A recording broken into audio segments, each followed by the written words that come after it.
this sacred space.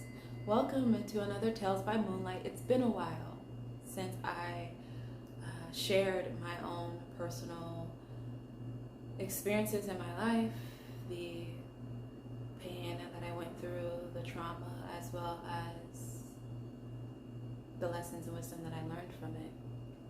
I've been in the process of healing and removing the swords. This is definitely a Three of Swords moment, y'all, for those who know the tarot card, where I've been really removing the swords from my heart and really going deep within to heal the last of any remainder wounds before I shared this story, because I wanted to make sure I shared it from a balanced place, from a whole place, from a real place, which will allow me to really be authentic, but also open and vulnerable in sharing this in a way that I haven't before. And so, as always, I set the intention that I speak the highest truth rooted in love and light, and that I'm guided in doing so, that as you sit, hear me, and exist in energetic space with you, you may receive healing energy and any energies necessary and required for your own healing and spiritual journey, that I may be a clear channel for that for you today, as I also share my own story. He said, I asked my chi, my higher self, to come through and speak through me to fully align and merge as I share this. So if you've been following along my journey and path, my childhood and some of the things that I experienced, from dealing with a narcissistic parent to having a lot of responsibilities on my shoulders to having to work hard because I lived in a poor household, a poor disinvested community, drugs, gangs, alcohol, sex workers, guns and violence. And all of the abuse that I experienced emotionally, psychologically, sexually as a child, that created within me the ripe environment to also enter into a relationship that was just as toxic and dysfunctional. Because in my childhood environment, it was mirrored to me the template of the relationships that I would use in my adult life, that I would enter into in my adult life. Because again, the energy, remember, we're all talking about energy, the energy of the trauma was still within me. And so I found myself at the age of, I think it was 20. I had a boyfriend or two in high school, and yeah, high school is what I say. But I hadn't dated. I had not dated in undergrad. For some reason, it just never worked out, even though I wanted to date. I don't know. People didn't like me the way I liked them. It just never worked out. And so I found myself abroad, really wanting to date. I was studying abroad in Italy first, and was really experiencing some strange fetishizations of my blackness, which I wasn't about. But then on my second study abroad trip that I did right after that, I went to South Africa. And at this point, I was just ready to date. I was desperate, y'all. I was desperate to be in a relationship. I had seen all of my peers be in relationships or date other people, and I was just like, when is my turn? When is my time? I want this for myself. I want to feel what it feels and what it's like to be in a relationship. And so during the study abroad trip, there was a guy there who, interesting enough, when I was on campus, did not give any type of attention or time of the day, because he tried to tell me that I wasn't African because I wasn't raised in Africa. But I was born there. My parents are Nigerian. So he pretty much tried to gate check my Africanness because he was raised here until he was 7. So I wasn't really checking for him. But the thing about being desperate and being in new environments, you start to see people in new ways, y'all. New ways. So I was in a study abroad program we started to talk, and he would come over to my room and we'd have these conversations. He was very pushy, very annoyingly aggressive with his opinions at times, but you know, because it was conversation, was fine. I didn't, even though I did get annoyed at times. It wasn't anything major until I realized I was starting to develop emotions for this person, and I decided I was just gonna tell him, hey, I have feelings for you, I like you, let's see what goes. This was a common occurrence. I mean, telling people how I feel and trying to see where it goes, because I'm of the opinion that if you have feelings, why not just share them? This life's too short to be keeping emotions inside, y'all. And so I did. I shared my feelings, and he ran. He literally ignored me for a week.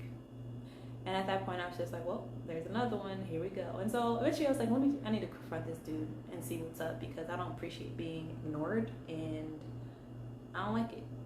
And so in me confronting him, he, you know, was like, oh, well, he didn't know how to, you know, address how bold and forthright I was with my feelings, and so he ran. And because I was desperate for a relationship, I was a little pushy, a little bit.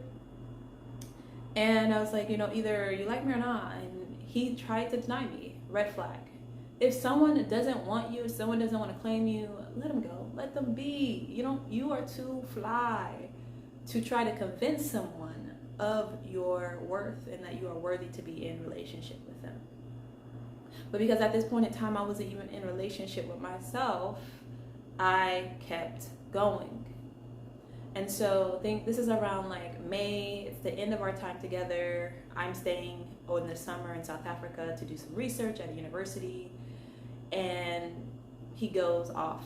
And so we're talking, chit-chatting through, I forget what platform we use at this point, but it doesn't really matter. And he's being very hard-headed and trying to play like he doesn't like me, or that like I'm not good enough. Eventually I was just like, you know what, fine, whatever. And then he like eventually was like, okay, well, we can be together. Red flag. Another red flag. But again, I kept going, y'all. And so during one of the days when I was walking home from a binge eating session, well, I hadn't started, but I was preparing, y'all. This was a time where I was dealing with food control and feeling empty, and using food as a way of us healing the emptiness and the hurt and the trauma inside, which I did not know or recognize that was the case. So I had like a box of pizza, I had like a whole bunch of like sweets and stuff that I got from like the grocery store, and I was ready to chow down. I was ready to chow down. And he just pops up out of nowhere. And because I had so much shame and guilt within about my binge eating and wanting to hide it from him, I did not check him on him popping up on me. It wasn't cute. I felt violated. Even though I had felt these feelings again, because I was dealing with shame and guilt, I did not say anything. And again, like, this was like part of the process of him like love bombing me. Like, all of a sudden you don't want me, but now all of a sudden you want me, and you're doing all of these things where a week before you were saying nah. And so that started, and in the process of him being in South Africa with me, he's traveling all the way from America, y'all, to surprise me in South Africa. He was very pushy. He didn't respect my boundaries when it came to having sexual relation, and I felt like I was being pressured to do things with him physically that I wasn't ready for. And he was I realized that this, you know, looking back, that he was insecure. He was insecure about himself and his body. And so I felt like extremely pressured from the get-go to be and do that with him when I wasn't even there yet. And so that pressure was still there until he left.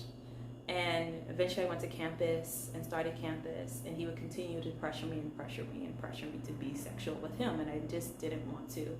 Until one day I did, and I ended up having my first consensual sexual relationship with him. I say consensual, but it wasn't, because he pressured me and did it and then apologized afterwards. So it was a form of sexual violation and assault, because it was not fully consensual. I gave up because I got tired of trying to plead my case, and because my boundaries weren't strong, because I didn't realize what it was that I deserved and how I deserved to be treated. Again, I continued to stay. And so the relationship started off in a terrible foot. I felt like from the get-go I was sacrificing parts of myself to be in this relationship that I was so desperate for.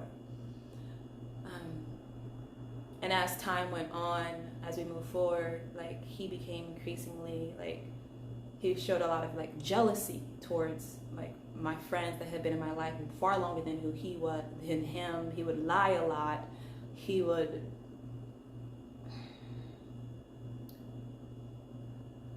try to come off as if he knew everything and that I needed him, when in the beginning of when we first met, y'all.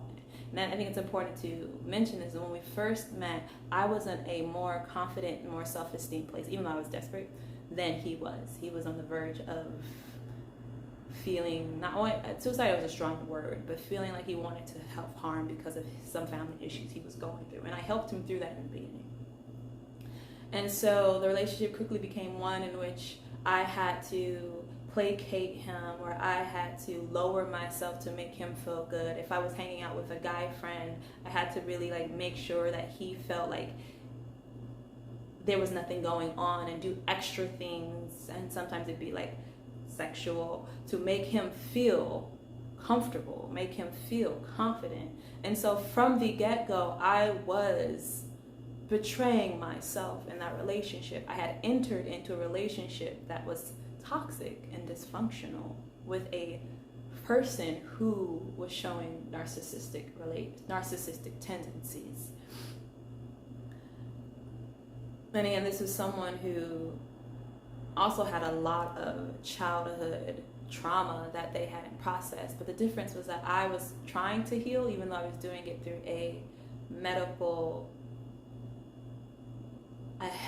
conventional medical way, through like mental health therapy. But I hadn't still yet got into the trauma of what I experienced and how it lived within my body, within my nervous system, within my emotions, within my energy. I still hadn't gotten to that point yet. So it's end of the year, 2014, and I'm making sacrifices left and right, doing things like getting birth control, when I'm very sensitive to hormones. I'm very sensitive to anything that is synthetic. And I remember getting an IUD, and it really messed me up. Even though IUDs are supposed to be like the lower hormonal birth control, for me, it messed my body up. It messed me up to the point where I developed like hypothyroidism. I developed like a lot of physical issues. My hair was thinning and falling out. And there was a lot of other things going on physically that could only really be explained by the IUD and the amount of stress that I was going through with this guy. He too was from an African family, and again, I mentioned like I grew up with parents where it was very dysfunctional, where, you know, my mother was seen as someone who had to cater to my father, because my father also had narcissistic tendencies, and placate him and give and be subservient to him. And it was the same way in his family. You know, the woman was to cater to the man. And at this time, I was in the process of exploring my sexuality and who I was even deeper, and that threatened him.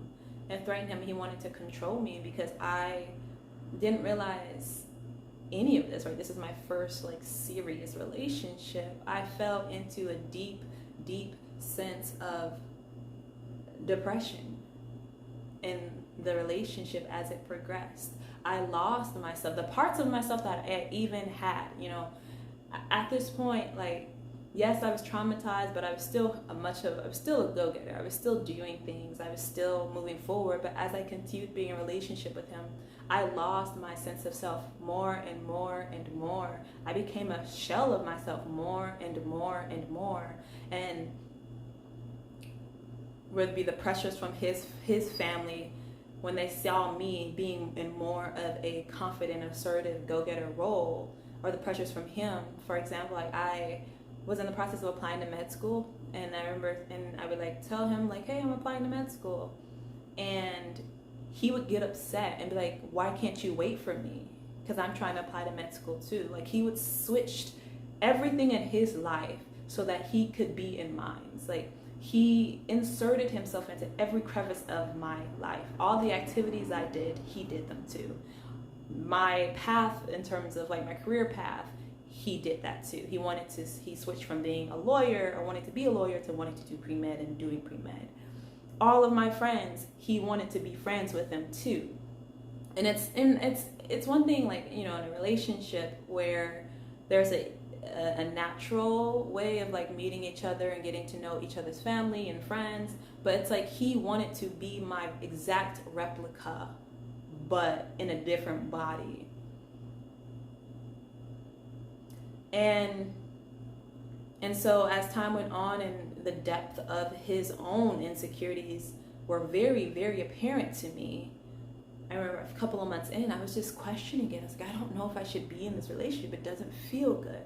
Because I was raised in a family that all talked about loyalty, that talked about devotion and being devoted to the family. You know, I had parents who stayed married even though they were miserable married.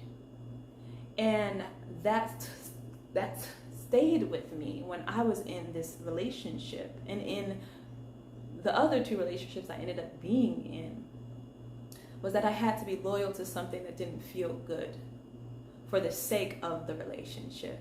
And so because I had that mentality, I stayed, even though a couple months in of dating, I was like, this ain't it. But I ignored my intuition. I ignored that feeling because I didn't know I deserved better, didn't think I could get better. And because I was worn down. I was worn down. He wore me down. And I take responsibility for the staying, right? Because I have to do that. Like, that's my accountability to take, is that like I made those decisions to stay, even though early on I knew I should have left. Because unfortunately, you know, this is 2014 when we met, 2015, you know, I'm developing all these health issues, I'm getting extremely depressed, I'm experiencing suicidality, and I'm trying to make a relationship work that wasn't meant to work. You know, I'm like trying to go to couples therapy. I try to go to couples therapy, he's fighting me on that. He's making issues, he's making mountains out of like specks of sand.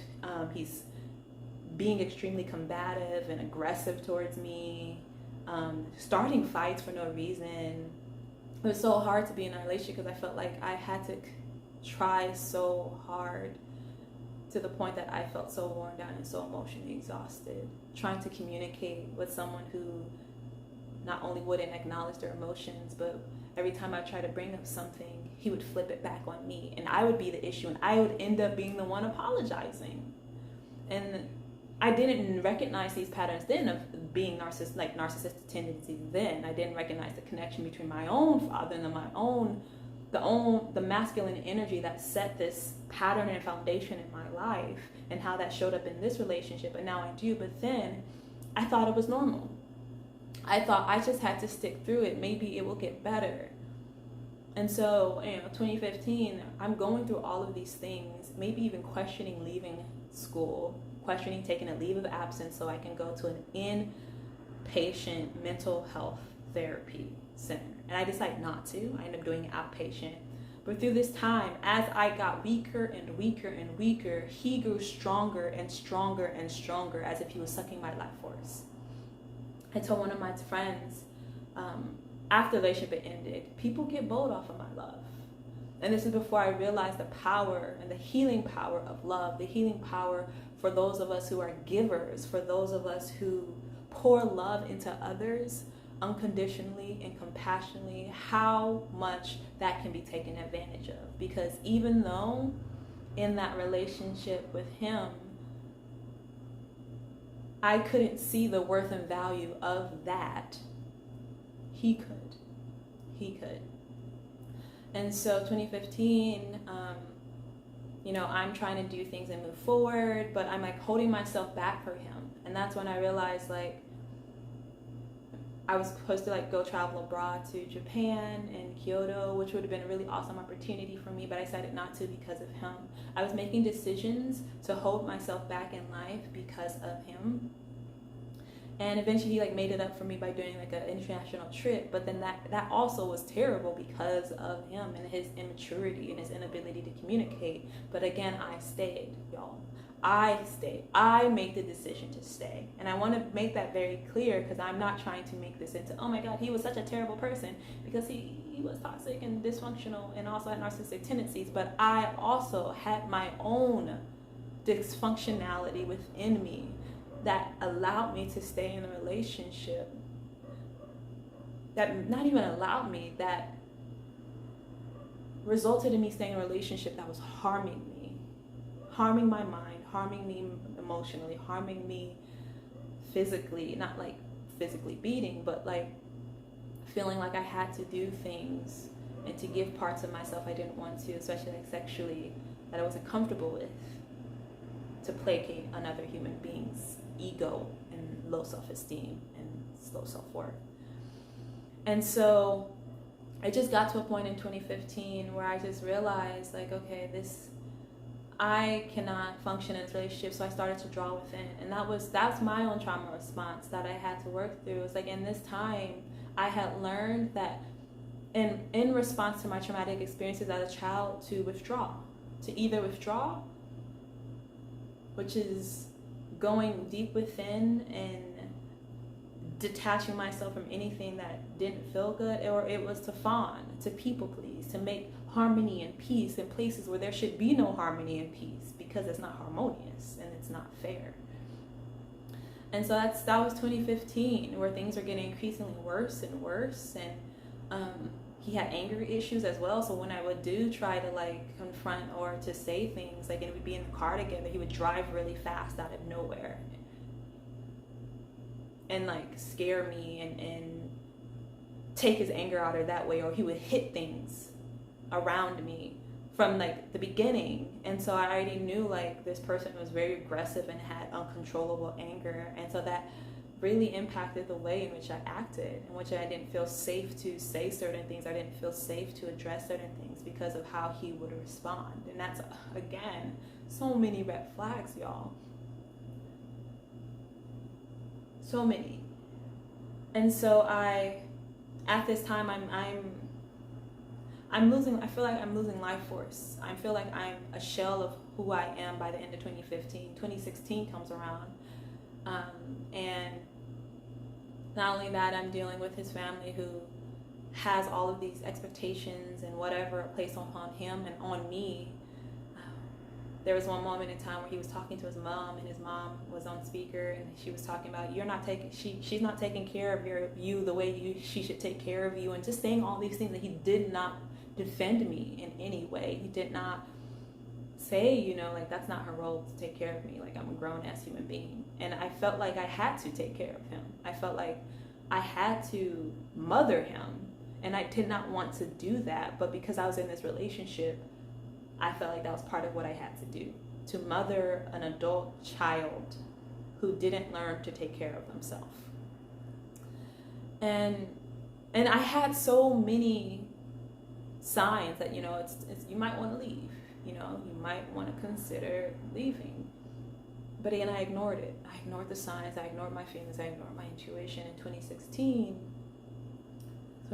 comes around, and I graduate undergrad, and I did like a program. I helped co-lead a program in Ghana that he co-led with me, because he wanted to do everything with me.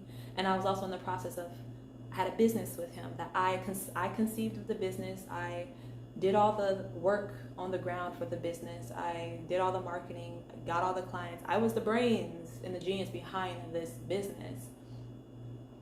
And things were getting increasingly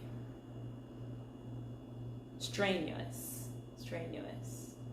Even though I had done all this work for the business, because he was doing the operations, he thought it was fair to only give me like 5-10%, even though on paper he would give me more off of paper. And he didn't really value my input. The emotional labor that I was putting into the relationship was not valued or seen at all. The emotional labor that I put into making him feel comfortable and safe, making and building him up emotionally and psychologically wasn't valued. And because I was doing that and I wasn't receiving that in return, again, I became even more and more of a shell of who I was, where I began to develop, I forget what's the name of fearing leaving the home, but I began to develop this deep anxiety about leaving the home.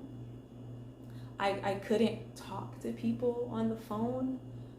I had trouble calling people, and he would be so impatient with me about that because he'd be like, I need you to call the airline, because we had a travel consultant business that's the business that I had conceived of with him, and I just couldn't do it. I had so much anxiety within me. I felt like I lost so much of my power in that relationship. I gave my power away in that relationship to the point where I couldn't even do things like that, like leaving the home, calling people, being social, when before meeting him, those are things that I could do. I had no issues or problem doing that. And so after being in that summer in Ghana, where one of the directors of the program, this guy, like literally screamed in my face. And he did nothing. He just wanted to be friends with the kids that we were leading. They weren't kids, but they're undergrad students, younger than us. I just realized this isn't the type of person I want to be with. This isn't it. And so I broke up with him that summer in Ghana while he started talking to other people, not talking, but making connects with other people. And so after that I went abroad to do some teaching, and in that process he's still trying to get back with me. He still wants to control me. At this point I felt controlled. I felt under his thumb. I felt like I was in the process of trying to regain my strength and energy from dealing with someone who just felt so draining and someone who needed so much healing, but I couldn't do it for them. I just couldn't do it any longer. And so end of 2016, y'all, this is where we are. 2017, I decide, you know what, I need a new start. I had got into a graduate school program, and I moved to another state, and he comes with me. He wants to come with me, and he does. I let him. And we end up moving in together and living in, I make sure I got an apartment, y'all, that had rooms on the opposite side of the apartment, because I just knew I did not want to deal with him. I didn't want him in my business. And so at this point, he's my best friend. Not really a best friend. Honestly, he felt like a leech. I don't want to call someone that, but that's what it felt like. I felt like a leech. There's a way that, narcissists, people who are narcissistic, they use you as a supply, and you end up getting so used up, you have no energy to live your life. And so in 2017, before I had started this graduate school program I was doing, I was working a little bit, and I decided to go to Puerto Rico. I decided to do plant medicine for the first time in 2017 because my mentor told me about their experience in trauma healing and how it's beneficial for them. And I was like, you know what, this is it for me. I need to do something else, because mental health therapy isn't working. It's not enough, and I'm still feeling empty, drained, and disconnected from life and everything. I want more. I want more. And so after taking that ayahuasca, I remember coming back at the end of the program being like, yeah, he needs to leave my life. He can't be in my life any longer. And so he decides to come. He wants to visit me in Peru and try stuff with me, try to be physical with me, and I just couldn't. I didn't want that. And I'm still trying to remove myself from him, but I'm not being assertive enough. I didn't assert myself. And so we get back to when I got back to Peru, we both from Peru back to the States, then we move in together, things start getting increasingly worse. I had started exploring my sexuality at this point even deeper. and dating women and talking to women and on, Tinder. What's the other one? Bumble. I was doing it all. I was trying to see a little something. And he would get increasingly irate about me doing that. He wanted to know, and mind you, this is someone who felt like he controlled me. What I didn't mention before is like, he would tell me in the past when we were dating that he looked through my emails. He had access to my emails. And I told him to not do that and to remove himself. And I think he did, but honestly, I don't know. When I think back on it, I don't know. So he wanted control over me. He wanted to put me under his thumb, keep me in the box, and make sure I was his. And during this time, in 2017, dealing with him, things getting worse because I was dating other people and him feeling like I wasn't letting him into my life enough. And because I had developed this attachment to him, I also felt like, oh, well, we're supposed to be best friends, but we're not really best friends. And so as I started to date this person, he started to get really irate and jealous. He wanted to know the person I was dating. He wanted to meet them. He wanted to talk to them and make sure like they would be right for me and that they would treat me right. And I agreed, y'all. I agreed. I was like, not agreed in terms of that. I was like, okay, well, you can meet them. And so they had a meeting and it went terribly, apparently. And so at this point, I'm walking back to my apartment and he drives up next to me really close and he's trailing me and he's talking all this shit. Like, what did you tell her? What did you tell her about me? How dare you talk about all these things? Blah, blah. And the thing is, I ain't say nothing. I ain't say nothing about the man to this person I was dating. Nothing, not a word. And so he couldn't conceive in his head that this person just didn't like you. Maybe they just didn't want to talk to you, But it was my fault. And so that starts the period of hell that follows.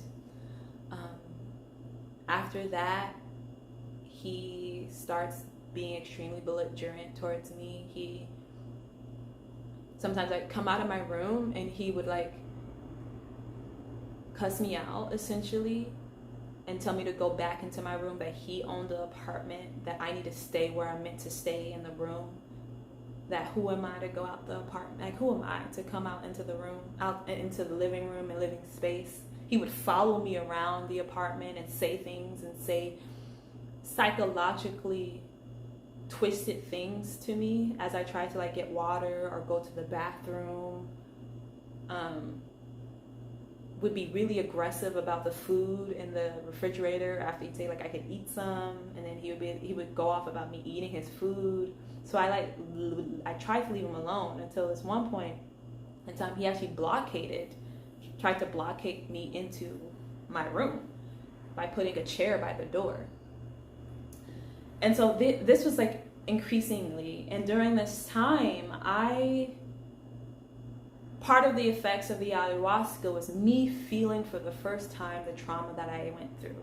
Me feeling for the first time the emotional impacts of the traumatic experiences in my body, because I had not necessarily dissociated, I had compartmentalized everything I had gone through, where I was like, yeah, that happened to me, but I didn't really feel what happened to me.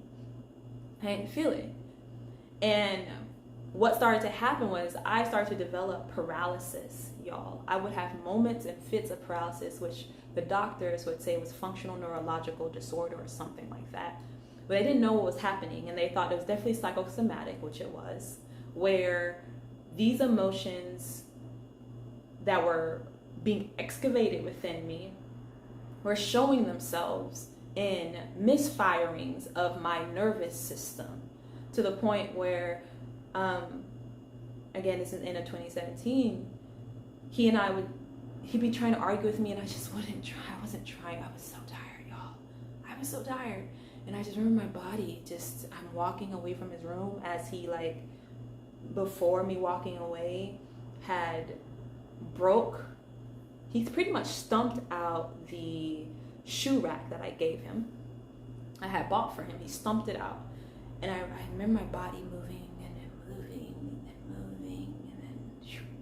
I was stuck. I was in paralysis. I couldn't move, but I could feel everything within my body saying, this isn't safe. And then all of a sudden, like, I would have these fits of tremors where my body would do like a random movement and cycle through that for hours. And then I would be in paralysis again, not being able to move. It was so tiring and so alienating. And I was in grad school at this point, trying to get my master's, and then dealing with him on top of that. And so I had all of these things going on. It was like a whirlwind of chaos, a whirlwind of hurt and pain. And I was alone. I didn't really have anyone to talk to about it. I was in a new state. I didn't really have anyone to really talk to about it. Not to say I didn't have people in my life, but I was so ashamed of what was happening. I was so ashamed of the situation that I found myself in. I was so ashamed of how small and weak I felt that I kept it to myself. I kept it to myself. I was ashamed. And that's the power of shame, y'all. How it can keep you in situations that you know aren't good for you, but because of that sense within of like, wow, I shouldn't be in this situation, you stay. I stayed. And so he's getting increasingly aggressive and belligerent, and we end up getting kicked out of that apartment because of him and his honestly aggressive nature towards the manager of the apartment complex, and had found his paraphernalia and used that to kick us out. And so now this is beginning of 2018. I'm in the process of trying to move out, and he refuses to pack up anything in the apartment. And I had like furnished the apartment. I had done all of these things to make the apartment livable, nice, to look good, to feel comfortable. I went out to thrift stores and like was thrifting and revamping furniture, and it was a really nice apartment in terms of like the design and decor that I put together. And he refused to do anything. And so again, at this point, the business we had started, he was opening up credit cards in my name. I had like 22, 23 credit cards he had opened in my name that he was using to get points to travel and to travel hack points and to use my credit cards to run the business, because he couldn't with his, because he had bankrupted himself. He had filed for bankruptcy even though he was really young, and because he was very financially irresponsible. So I was the one holding us down financially. He was using my financial statements, my financial, what do you call that thing? Credit score and all of these things, even though I wasn't comfortable with him doing that. He would be like, oh, no, it's okay. It's fine. It doesn't matter if you don't have a 800 credit score. As long as you have a something, that's fine. And so he used me in that way. And so at this point, I was tired because there were so many dates and so many like yearly cards and so many like all of these fees and things, and I just couldn't keep track of it. Before him, I was just using a debit card because I only spent what I had, and I would save up enough money to spend what I wanted to spend. Very, very financially responsible. But in meeting him, that left essentially, and I became more and more irresponsible and negligent of my finances because it was overwhelming. Like, if you imagine having like 23 credit cards open in your name and having all these different charges and fees and this and that and all, it's just a lot, y'all. It was a lot. And because I was so overwhelmed, I just stopped caring. He would get on me about that, about like, why aren't you caring more about these cards and blah blah. It's like, because I never wanted them to begin with. You wanted them. And so 2018, again, we're friends, y'all. We're friends. And he's still, I remember in a period of being in paralysis, he sexually assaulted me, even though I told him no, and I couldn't fight him. I was too tired to do anything because I was just experiencing these I would call it spiritual, but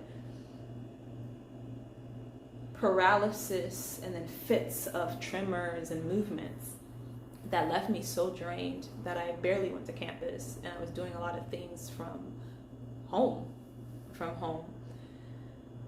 And so he became increasingly irate as we were trying to move out at this point, as I was trying to move out. And this new person I was dating, he felt very, very threatened by her presence because he still wanted to be with me. Mind you, he had asked me to marry him a couple of times, and I told him no, because I did not want to be under his control in that way. I knew that if I had said yes, there was something in me that's like, if I say yes legally, I don't think I'd ever be able to leave. I would be trapped in that marriage, just not financially, but what's the word? Legally, yes, legally. And I had considered it initially in 2017 because before I was a grad student, I didn't have healthcare insurance, and my body was just falling apart because I wasn't supposed to be in that relationship. And that's the thing, is because I wasn't meant to be there, everything in my body, my mind, my soul was telling me it's time to go. Everything within me was saying go. And I was falling apart mentally, physically, emotionally. I was in the worst state of health that I was in my entire life dealing with him. And so I was considering getting he wanted me to marry him for his health insurance. And I said, no, I'd rather just be sick. And I knew I was starting grad school. So I was like, I'll deal with it when I'm in grad school. And so in 2018, it's like beginning of March 2018, we're moving out, and I'm with the person I'm with in my room, and we're having our special time. And the next morning we come out, and he had moved his bed from his room next to my room. And mind you, like I said, there was a living room in between us, a big living room in between us. My room, his room, big living room. He had taken his bed and moved it right next to the wall of my room to hear everything that was going on while we were being intimate with one another. And so that is what he did. That was the type of person he was. And at this point, I was just like, I need to get out of here. So I'm really trying to pack as fast as I can to get out. Really, really trying. He comes back one moment, and all of a sudden starts to scream and shout. Again, right, I mentioned like he had met her and she wasn't trying it with him, and he would he would bang on my door, bang on my walls, and cuss me out. I said cuss, but it wasn't really cuss words, but say a lot of demeaning, insulting things about me in a very aggressive, loud tone as a way of threatening me. And so there was this one point where I'm trying to pack up, and the person I was dating was there, and he comes in and he flips out. He starts to trash the apartment because he went to the living room and saw that I had packed up his grandma's tea. When mind you, I told you that he didn't want to help pack the apartment. So I was just packing it all up. I was like, let me pack everything up so we can get the fuck out of here. Let's go, because I need to go.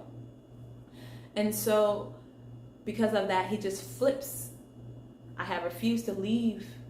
I was like, I'm not going to let you destroy my boxes. And so he goes to the living room and he's like throwing chairs, and he's kicking boxes, and he's messing up the clothes that I had just folded. He's destroying the apartment.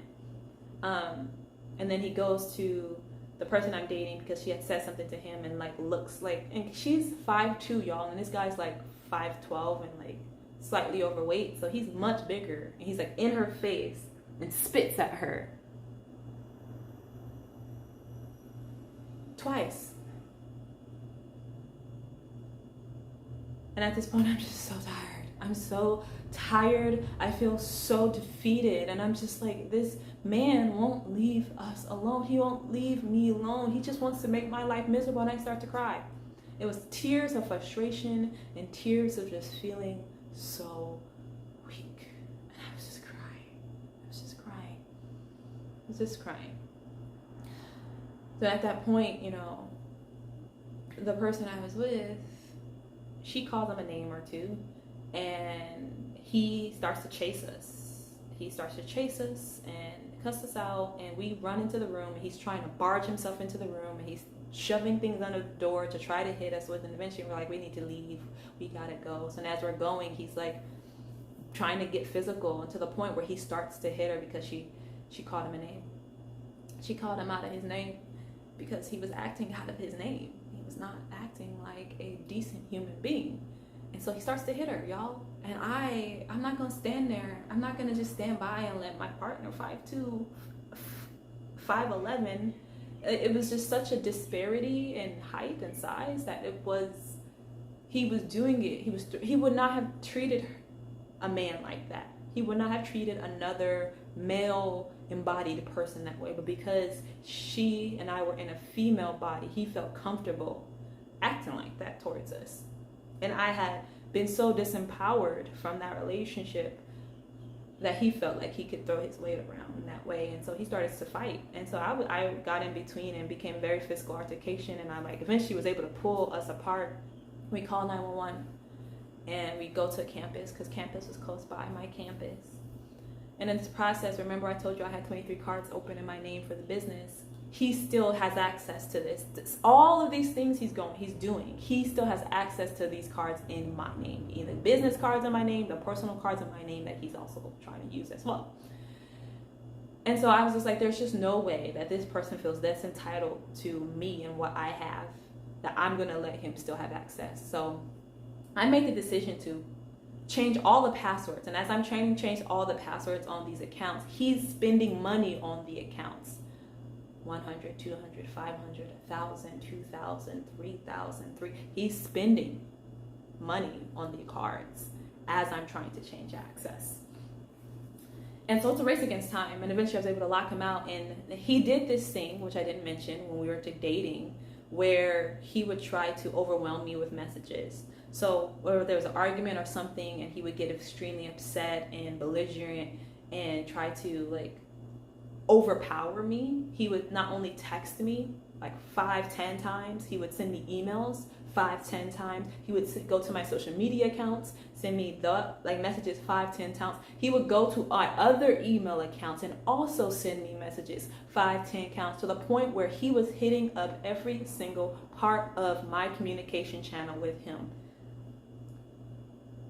as a way of dominating and trying to control me. Who do you think you are? You're gonna shut down the business that I created, that I did. You wanna keep doing that? Keep trying, try me. You're gonna know who I am. Emails like that, very, very vengeful, violent emails and text messages. He would do this. This was a part of his pattern. And so at this point, I know this, and I'm just very cool, chill, calm, trying to be level-headed. I'm not engaging with him on his level because I refuse. I just don't have it in me, and that's just not who I am. He had a car under my card, under my name. So I tell him to return it, and he goes off on me again about me disrespecting him and how dare I. And he gonna return the car when he wants to return the car, and just all this stuff like that. And so I ended up filing a police report. I think there were I had 3 different police reports. It was assault, something regarding the financial fraud, as well as there was one other, I don't remember, and then my partner had one against him because, he spit on her and hit her and scratched her. And you could see the scratches from him hitting her. And so I had to, even though I was in grad school, still going through paralysis and still going through all these things, I had to get a restraining order against him. I had to go through that process of going to court and filing, like getting their police report, and then getting from the police report, then having that filed at the county, and then going from there and having a date, and then getting like a domestic violence advocate, because even though we were friends at this point, we had dated before. And again, y'all remember, like, this is March 2018, and it was only like 5 months before this man asked me to marry him. It was a couple weeks before he was telling me how much he still wanted to be with me. And so he switched up. It was like that. The switch was like that. Once he realized that he couldn't be with me, he couldn't control me in the same way, he decided to destroy me. And that's very, narcissistic tendencies. That's typically what they do. Once they realize they can't have you, either they will discard you or they will want to destroy your life. And in this time, like, I'm feeling so isolated and alone because I don't know who to talk to. He had, again, flying monkeys. He had, because he's a liar, he's just a liar. And the thing is, like, this was a red flag in the beginning, because he would lie about things that he didn't have to lie about. And I never thought about, like, if you're willing to lie about something little and you're willing to make up a huge persona, you're going to do it when it matters as well. And so because he had ingratiated himself to every aspect and piece of my life, even my friends, he created this persona of himself that was very different from who I knew him to be privately. And he was talking shit about me to everyone and wanting to, like, slander me and my name, to the point where I didn't know who to talk to. I didn't know who I could trust. I didn't know who he got to, because I ended up losing a couple of friends because of him and his behavior. When I would tell them, like, oh, this person did this to me, they're like, oh, he couldn't have. Like, oh, him?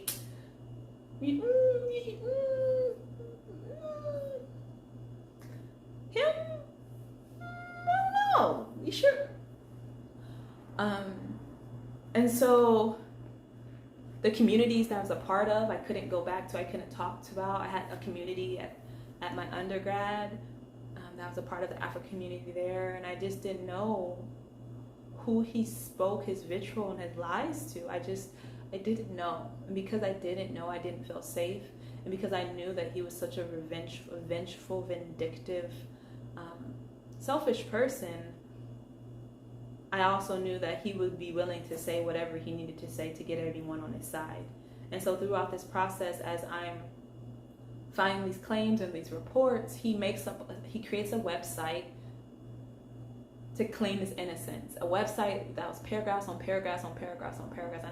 And I have screenshots of all of this stuff I saved, pretty much saying if he has ever abused any other woman, that let them come forward and submit a testimony on his behalf. And the thing is, like, I was his first relationship, so there would be no other person to come forward at all, and he knew that. But it was, again, it was all about keeping up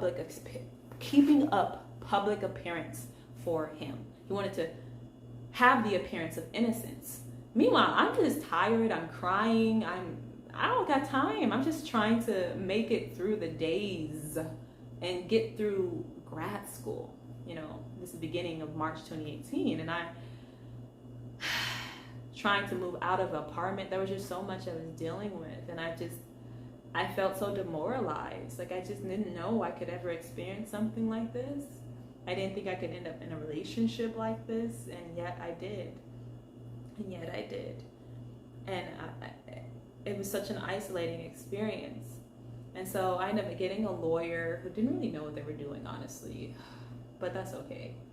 And he ended up getting a lawyer, and for one of the things, we had a consent case. And for one of the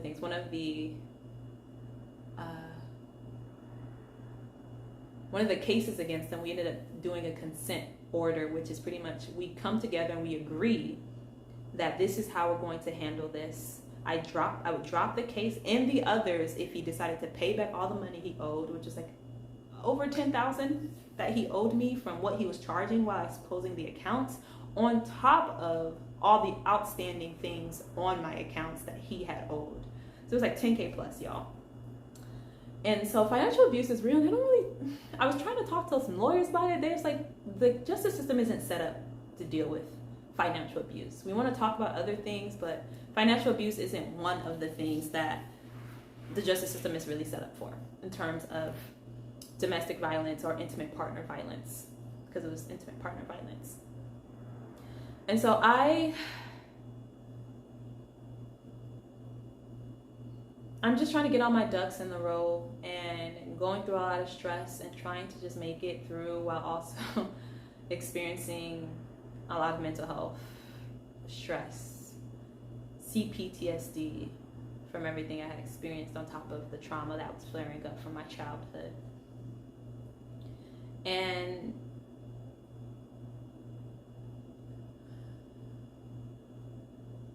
at this point, we fast forward to like May of 2018. I went to Nigeria to do my thesis for my research for my master's, and he sends emails to me about how he was going to kill himself if I did not drop my cases against him, which is again something that people with narcissistic tendencies do. They will do anything that they can to make you feel like you are responsible for them and their well-being and their health. And I was just like tired, y'all. Like, he had submitted a video, I think it was on his Instagram, which he clears up his Instagram every so often because of the shit he posts. And he had submitted a whole video of him holding a knife in his apartment in complete disarray because he got evicted and ended up losing his job because of all the shit that he was doing that had nothing to do with me. Wielding a knife, pretty much threatening to kill himself if I did not do what he wanted me to do. Again, another ploy to control me. And I ended up reaching out to my lawyer and his lawyer, being like, look, this is not okay. You need to get your client because this isn't okay. And so he ends up trying to threaten my lawyer and I with all types of untrue claims, and saying that he was going to blackmail me and he was going to like pretty much spread my personal business out into the world if I don't get. There was a way he phrased it, pretty much that like, if I don't get him to like not get his stuff to, but if I don't do what he wants me to do, he's going to pretty much try to blackmail me and smear my name and all these things, that I don't know who he is, and that he did all of these amazing feats and he overcame all of these things, and pretty much me and my lawyer didn't know what kind of person he was. And so my lawyer was like, you better check yourself, dude. You don't know who you talking to. I'm a lawyer. And eventually he stopped with that. But again, y'all, like, I'm just telling you the kind of person he is, because when the people who know who he is will never believe that he would do something like this, that he would act like this. And that's because he was so good at wearing a mask. And I had ignored my intuition. I had ignored the feelings I had in the beginning when the red flags were showing. His vulnerable narcissistic tendencies were showing. I had subjugated myself to him because of that thread of the energy of trauma within me, that I ended up in this situation. And so this is the summer of 2018. I eventually come back from Nigeria, and I come back August, and then in September he eventually pays, even though he paid late. According to our court order, he was supposed to pay on a certain time. I didn't drop the case. I didn't drop the other cases, and so he ended up getting arrested or something because of the other stuff, which had nothing to do with me. It was all because of his inability to keep to our legal binding agreement.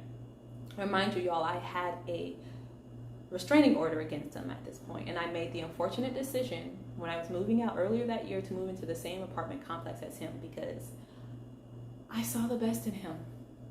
And that's one of my toxic traits, to not see people for the truth of who they are, because I want to believe that they're better than that they were better than that. Before I even moved out, I had gotten this apartment, and I didn't change it because I didn't think that he would be such a vindictive person, that he had such malice. I didn't realize he had such malice in his heart, that he could be capable of such, even though, okay, he definitely showed that he was before, but I was trying to see him from a higher perspective. I wasn't seeing the truth of I wasn't seeing his shadow. And I wasn't acknowledging that this person had a shadow. And that's a mistake that I carried on multiple times, is wanting to see the best in him and in other people, to the point where I get hurt in return. And you have to sometimes realize that some people, no matter how much more you want for them, they are who they are. They are who they are. And so finally, September 2018, y'all, we are done. The court cases are done. I had gone to court at this point 20 plus times, and I'm tired. Tired is an understatement. I'm deeply exhausted, emotionally exhausted. I am a shell. I have nothing in me regarding the situation.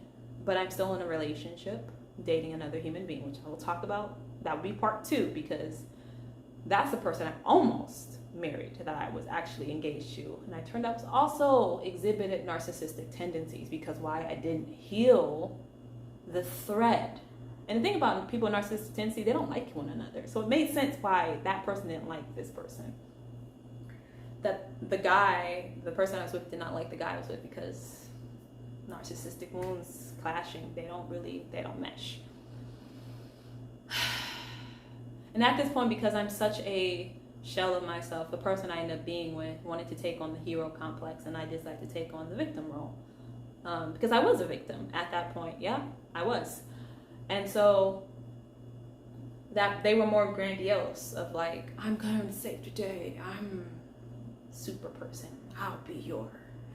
And I was just tired, and I just needed someone to lean on. And I didn't really receive much emotional support actually from them, because they weren't capable of that. But back to this dude that I first dated. It's September, things are done.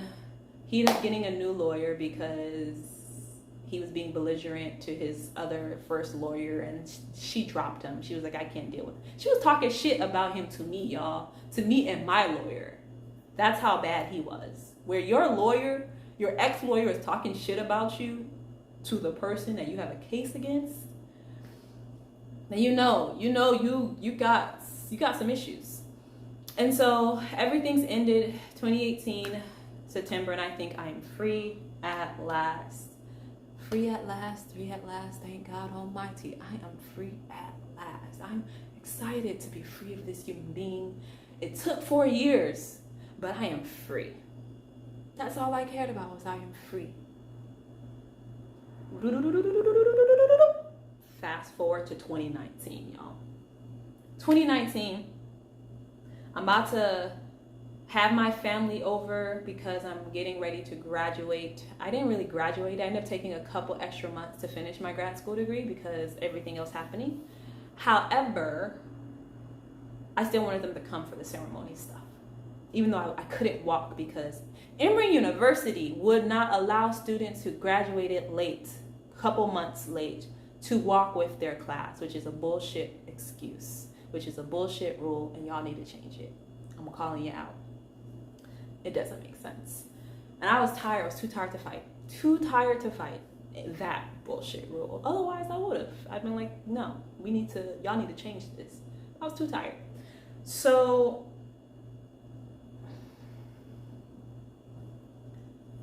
my family had bought tickets.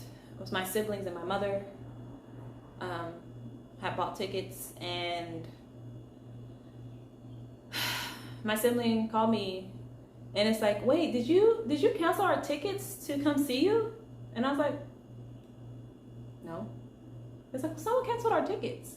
And at this point, my heart dropped, y'all. Because remember I said that not only did he open 23 cards in my name, he was doing travel hacking, where he had opened up all of these airline accounts. All these airline accounts under not only my name, but also my family's name and his family's name, which he would use to accumulate points and do all of these things that he was doing and all of this. So I have forgotten that he had did that for my family, and they booked flights with those same accounts. Now, mind you, remember that I said he also had access to my email, and I didn't know when or how. So at this point, I'm like scared. I'm like, oh my gosh, how long has he had access to this? Has he been watching my emails? Like, has he been stalking me? I don't know, y'all. There's something about safety that when you're not feeling safe in your environment, it really messes with your head. And I didn't know. So like, I'm like asking them to change their like emails and their passwords, and I'm calling the airline. Hey, someone canceled these flights. Can you tell me what's happening? And the agent's like, oh, we can't give you any specifics because it's airline, but your brother called and said that y'all didn't want these flights anymore. None of my brothers called. He called, impersonated my brother, used my brother's private information, because in order to open up these accounts, you have to put private information, y'all. He had all of my private information, social security numbers, addresses, numbers, emails, including some of my families, because he did that for them. So he had impersonated my brother and canceled the flights, my family's flights that they had booked to come see me during their graduation. And at this point, I'm really upset because it's 8 months after the fact, and he still is extremely vengeful and vindictive and will not leave me alone and wants to still destroy my life. He wants to make me miserable. He cannot leave me alone. So at this point, I'm paranoid. I'm paranoid because I don't know what else he has access to. I don't know what else this man is capable of, because he has all of my private information. All of it. For all I know, he can commit financial fraud. Eventually, we're able to rebook the flights, and they're able to come visit me, which is a whole nother thing. And, you know, they eventually leave, and I had planned a trip with my partner at the time to Cuba to celebrate my graduation. And so I'm in Cuba. It was a difficult trip, but we're in Cuba. We're about to come back. We're at the airport. We're about to check in, and I say, sorry, we can't find your flights. What do you mean? You can't find my flights? Someone canceled your flights. And it was just like, my whole body just, because I knew it was him. I knew it was him. I knew he had canceled my flights. I don't know how. And it was the not knowing the how he knew I was in Cuba, and knowing the how he had access, because that when he did what he did to my family, I made sure all of my accounts were changed. All of them. I didn't know how. Eventually, we were able to get the flights again, and we were able to make it to the country. I thought I was going to be stuck in Cuba, y'all. And I was like, you know what? I'm not going to think that way. We're going to make it. We're going to make it. And we were able to get flights and make it to America, which was just what as long as we made it to America, that was fine. Because I didn't have the funds to be staying in Cuba any longer. So we're in America. We get back to my apartment. I'm walking around the corner as I walk up to my door, and I notice something's off. I'm not sure. It's like something's off. You know something's off. You don't know what it is. That's what I was feeling. I get to the door, and I'm like, the door is slightly open. This is weird. Why is the door slightly open? And I'm like, did I leave it open? What happened? So I gently press the door, and the door just glides open. And part of the wall like the door frame falls, just doop, falls off. The door had been kicked open. The door had been kicked open and could not be closed. All the lights are on in the apartment. I wait for my partner to come. And I'm like, look, this is what's going on. I don't know what's happening, but this is the situation. We need to do, what do you want to do? You want to call the police? Do you want to go inside? And we're like, let's go inside. Let's see what's up. We go inside and the apartment's trashed. The apartment is trashed. All of my electronics, liquid had been poured into it. My apartment had a white, tan, green theme, like nature, but also like a modern, airy, chic design that I had crafted. The person had taken all kinds of liquids. It was like soy sauce and oils. And you know the thing about oil? Oil is hard to get out of fabric. It is hard. It leaves a stain. Have been splashed on the couches, on the rugs. I go to the bed, on the floor, on the walls. I go into the closet, on all of my clothes, and I had an amazing sense of style. I still have an amazing sense of style. All of my clothes that I had handpicked and thrifted and crafted, ruined. I go back into the living room and oil and liquids, soy sauce, whatever it was, splashed on the walls. And there's one part of the wall where there's a heart and an X'd out with these liquids, and I know it was him. First I was just like, what happened? Did someone break in? Like maybe this was random, you know? Like, no, it was not random. It was him. He decided to strike again. And I didn't know how he knew where I lived. I know we lived in the same complex, y'all, but I had a restraining order. And the thing was that restraining order ended a week before I left for Cuba. He was watching me. He was watching me. He was watching me. He was watching me in my apartment. And I around the table, the kitchen table, was my itinerary for Cuba. So that's how he knew. Because the things, the liquids were fresh. I knew it had been done. It hadn't been done. It was probably a couple of hours before he did it. He was watching my apartment to know when I wouldn't be there so that he could destroy and vandalize my apartment. Ended up calling the police, filing yet another case against him, knowing that it was him in fact. And again, I say this, and people who know him would not believe it. And at this point, I'm just so, I'm tired. I keep saying that, y'all, but it's deepening and paranoid and unsafe to know that I have a stalker, a vindictive stalker with malice in his heart. Y'all think, some of y'all watched the show You. You watch the show You, and some people think it's funny, but it's not. When you are actually being stalked and you are actually feeling unsafe and you don't know wherever you go if you are being followed, it is one of the scariest, most debilitating, destabilizing things that one could ever experience. And because I didn't know where he was, it's not like I could call the police on him or say, look, this person did it. All I had was his number, in which I gave to the private investigator. And so he vandalized my apartment completely, destroyed all of my electronics, didn't steal really anything outside of like my paraphernalia. And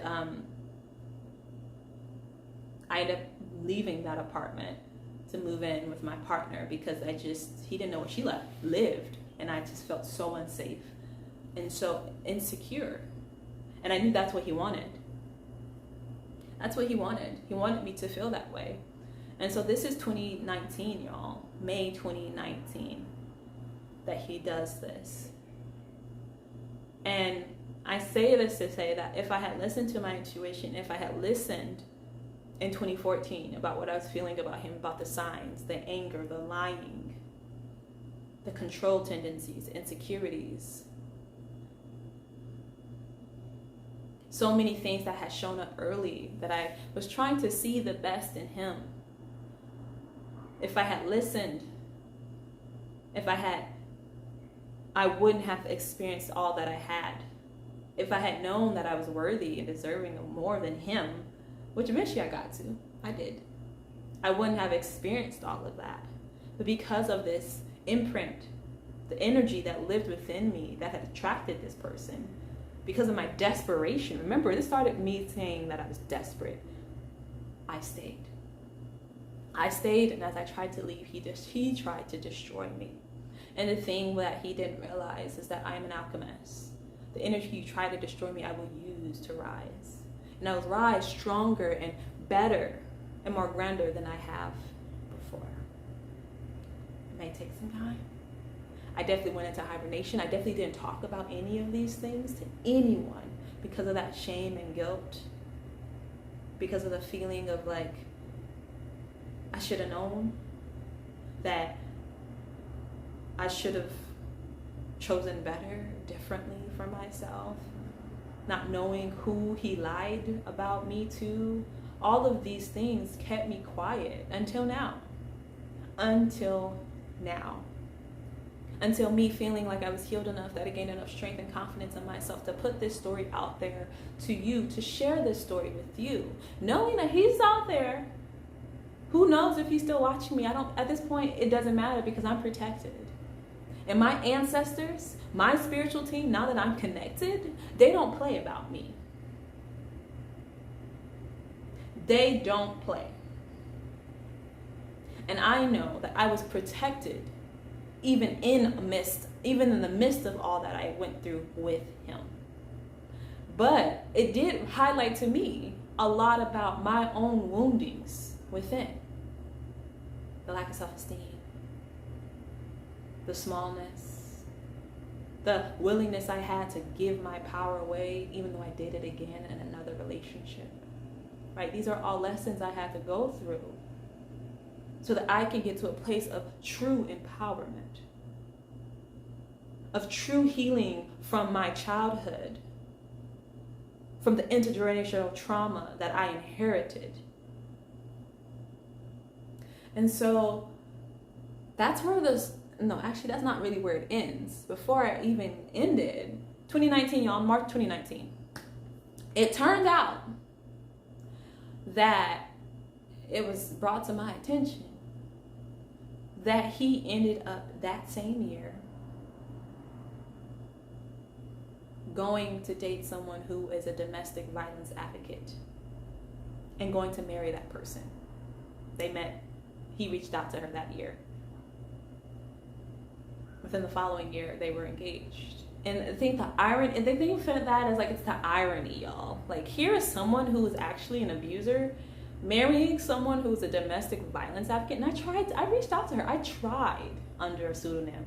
I must admit, it was under a pseudonym, but I know that man, he was so artful in lying. I've never met someone who was that masterful in creating deceit. Never have I met someone who is that good at creating a false mask. But the thing about masks is that they slip. They will slip eventually.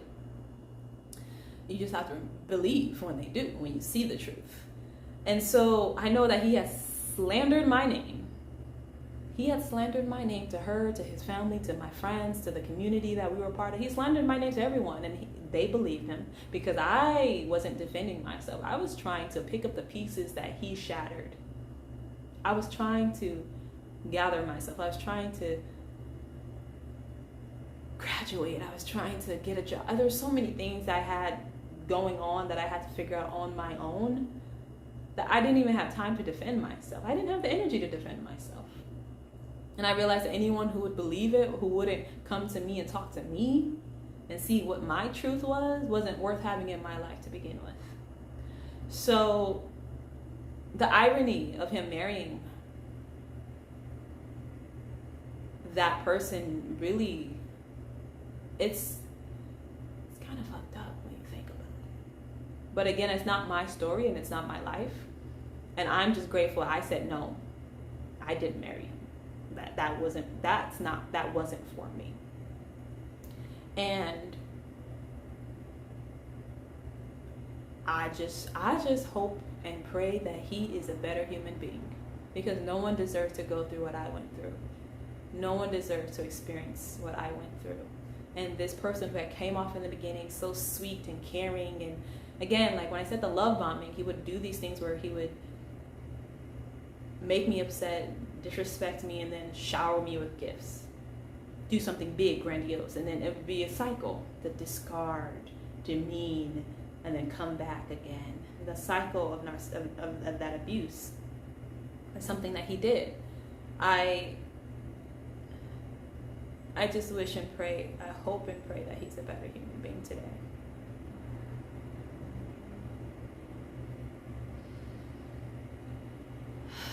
The first time I told this story, I cried the entire time. This is the second time I'm fully telling this. And even still, I've left out so many things. But even in the process, I want to share this story to let y'all know that healing is possible after toxic, dysfunctional, abusive relationships and friendships. And that it's not the end, but it does take work. And as someone on the other side of this experience, this is part 1, y'all. Part 2 is not going to be as long, but I needed to share this. As someone on the other side of it, I am so grateful for the lessons and the experience, because I learned a lot about myself. And even though it hurt, and I left that situation a shell of who I was able to come out stronger, and I wouldn't be who I was today without it. That's not to say that I wished I would have experienced it, because I don't think I honestly had to. But I did. And it's a part of my history, and it's a part of the past, and I can't ignore it. So that's the story with Brian Kamari Abanga. And I question whether I even should say his name. But it's for me, I think it's important for me that I name him. Not so that anyone can go out and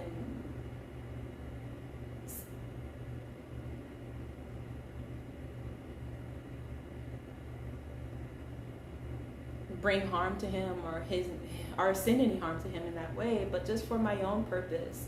Because everything he wanted, everything he did to me was to keep me quiet, was to keep me small, was to keep me in fear of what he would do to me. And in rejection of that fear, in rejection of him wanting to keep me in the dark and quiet and shut up for the entirety of my life, I will name you. You can't hurt me anymore. He can't hurt me anymore. And I'm so grateful that I've been able to get on the other side of it. There's a part of myself that's like,